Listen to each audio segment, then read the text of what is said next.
Bonjour mesdames et messieurs, bienvenue dans ce 6h30. Commençons ce journal par cette nouvelle institution créée par la Constitution de la Troisième République. Il s'agit de la Cour des comptes. Le tout nouveau président, le tout premier président de cette juridiction, Kanvali Diomandé, a prêté serment hier lundi devant le président de la République. C'était au palais de la présidence de la République, au Plateau. On en parle avec Viviane Haïm. S'il existait auparavant une chambre des comptes au sein de la Cour suprême, la Constitution de la Troisième République abroge cette disposition et instaure désormais une Cour des comptes, qui est une institution à part entière, au même titre que toutes les autres institutions de la République, et dont la mission est de contrôler la gestion des fonds publics. Tout premier président de cette nouvelle institution, Kanvali Diomandé, nommé par décret du président de la République. Le président de la République, vu la Constitution, vu la loi organique numéro 2015-494 du 7 juillet 2015, déterminant les attributions, la composition, l'organisation et le fonctionnement de la Cour des comptes, décrète, article 1er, M. Kanvali Diomandé est nommé président de la Cour des comptes. Nommé par décret présidentiel, le président de la Cour des comptes doit, avant d'exercer sa charge, prêter serment, puis être installé officiellement dans ses fonctions. C'est l'objet de l'audience de prestation de serment qui s'est déroulée ce lundi 8 janvier au palais présidentiel en présence de l'ensemble du gouvernement et présidé par le président de la République lui-même, en sa qualité de chef suprême de la magistrature. C'est devant lui que le président de la Cour des comptes, Kanvali Diomandé, a été invité à prêter serment. Je jure de bien et fidèlement remplir ma fonction, de l'exercer en toute impartialité dans le respect de la Constitution, de garder le secret des délibérations et des votes, de ne prendre aucune... Intervenant à la suite, le président de la République a situé sur l'importance que revêt l'avènement d'une Cour des comptes. Auparavant, il existait une chambre des comptes au sein de la Cour suprême. Mais comme il l'a souligné, l'instauration désormais d'une Cour des comptes est un saut qualitatif dans la gestion des finances publiques. La Cour des comptes est désormais l'institution supérieure de contrôle des finances publiques dans notre pays. À ce titre, et je cite la Constitution, en son article 152, la Cour des comptes contrôle la gestion des comptes des services de l'État, des établissements publics nationaux, des collectivités territoriales, des autorités administratives indépendantes et de tout organisme bénéficiant d'une aide de l'État ou d'une autre personne morale de droit public et de tout organisme bénéficiant du concours financier des entreprises publiques et de leurs filiales. Avec la mise en place de la Cour des comptes, nous faisons donc un saut qualitatif dans l'histoire de la juridiction financière en Côte d'Ivoire. Puis exhortant le premier responsable de l'institution à s'investir dans sa tâche et lutter efficacement contre le gaspillage et le détournement des finances publiques, le président de la République a installé officiellement le président Kanvali Diomandé dans ses fonctions.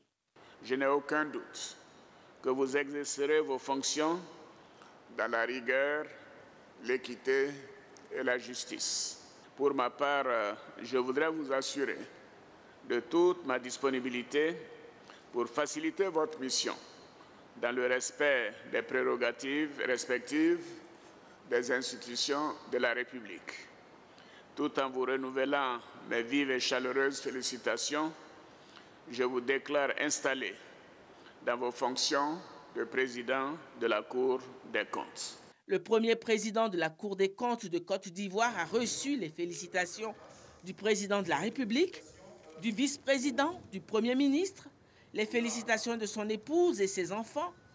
Heureux et ému, la presse lui a arraché quelques impressions.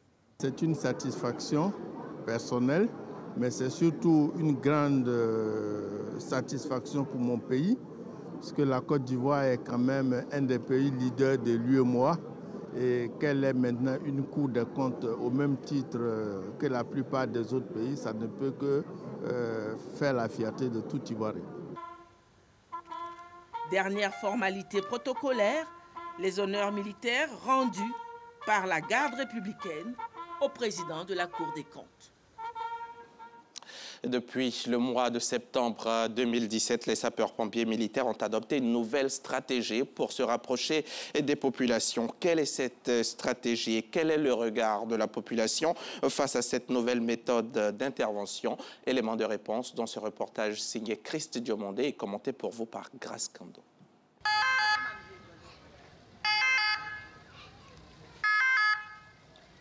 Le camp commando d'Abobo, le commissariat du 30e arrondissement de Cocody, la base à BAE de Yopougon et le centre pilote de Port-Boué sont les nouveaux sites de positionnement des engins de secours des sapeurs-pompiers militaires dans le district d'Abidjan.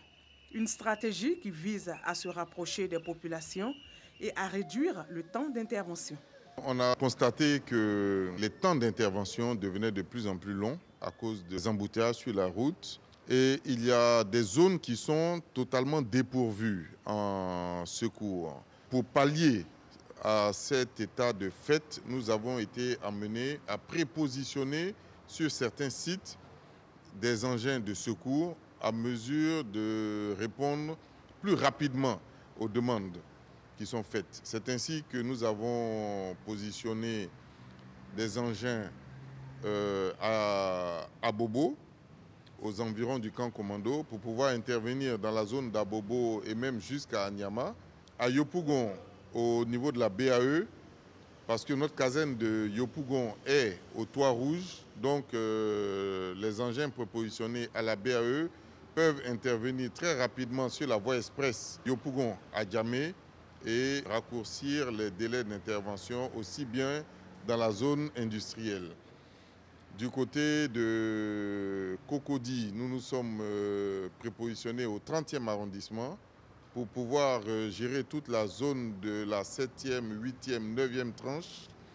Et à Marcory, un engin a été prépositionné à Port-Boué, au centre pilote de Port-Boué, à mesure d'intervenir plus rapidement sur la voie express qui va à Grand Bassam et dans la zone de Port-Boué. Au cours de notre reportage, nous avons pu constater l'efficacité de cette stratégie suite à un accident de la circulation sur l'axe express Abobo-Agamé. L'équipe déjà installée au camp commando d'Abobo a pu se déployer sur les lieux pour secourir les accidentés en un temps record.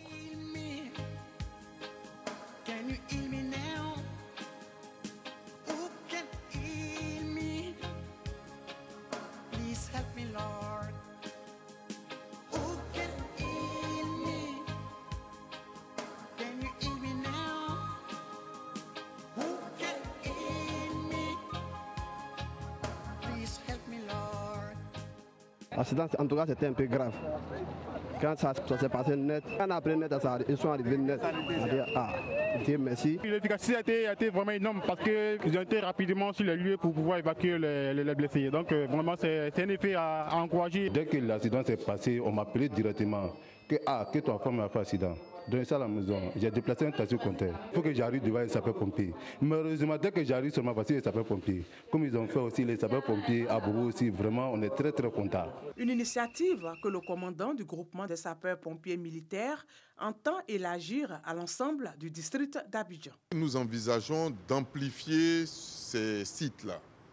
Il y a des acquisitions qui sont en cours, donc dès qu'elles seront faites, nous allons trouver d'autres sites de prépositionnement pour encore raccourcir les délais d'intervention. La protection civile est une des attributions des maires. Donc c'est à eux de mettre en place ces casernes et nous allons apporter notre expertise, nos hommes et pour le compte du ministère de la Défense, prendre en charge la protection civile dans la zone concernée. Plus de 1500 interventions ont été effectuées de septembre à décembre 2017 grâce à la nouvelle stratégie mise en place par le groupement des sapeurs-pompiers militaires. Des numéros ouverts 24 heures sur 24 sont à la disposition des populations. Ce sont le 20 28 21 09 ou le 01 80 13 28. Le commandant Jean-Noël Abbaye, vous allez le voir en image, il était hier donc face au juge pour répondre des faits de complot contre l'autorité de l'État. Ce militaire fidèle à l'ex-président Laurent Gbagbo est soupçonné avec une dizaine d'autres prévenus d'avoir fomenté un coup d'État contre le président Alassane Ouattara en 2012. Le mode de défense du principal accusé de ce procès est le suivant. Jean-Noël Abbaye ainsi que sa défense affirment que la vidéo diffusée hier par l'accusation devant les jurés enregistrés donc en 2012 avait pour but de contrecarrer un coup d'État contre le pouvoir en place par un autre coup d'État visant à rétablir le pouvoir éventuellement renversé. Ce mardi, le procès se poursuivra avec les autres prévenus et les plaidoiries ainsi que le verdict devrait être connu jeudi.